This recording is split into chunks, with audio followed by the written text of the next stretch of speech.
Welcome back, travelers. Another day, another vlog. May guest po tayo galing Hagnaya Port at kumuha po sila ng transfer sa akin from Hagnaya to Maya Port. Perfect! Galing po silang Bantayan Island, di po nila gusto mag-boating kaya ang ginawa po nila, bumalik po sila ng Hagnaya. Sinama ko na po sa service ang van transfer papuntang Maya Port at boat transfer papuntang Malapasco Island. Great! Ang hindi ko na lang po sinama ang environmental fee kasi mismo pong ang taga-tourism ang kukuha po at magko-collect sa kanila. Ang first couple po ay taga-Italy at ang second couple po ay taga-France at meron din po silang kasamang kaibigan na taga-France din po na dumating. Ang mga taga-Italy po ay mag-stay po ng 7 days sa Malapasco Island.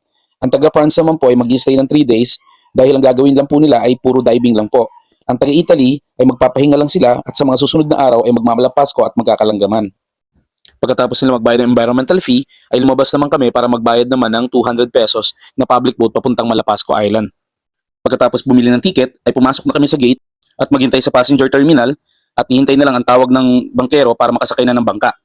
Ang bangka po ay tumatagal ng 30 to 40 minutes ang biyahe papuntang Malapasco Island.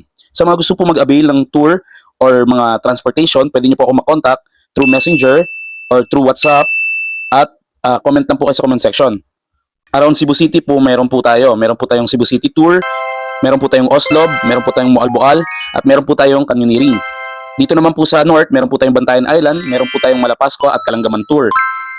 Kaya ano pang hinihintay nyo? Magpabook na po kayo at magpa-reserve. Lalo po ngayon at pa-summer na. Mainit na po at maganda ng panahon. At may experience ang ganda ng North Cebu. Thank you for watching. Please follow, like, and share, and subscribe.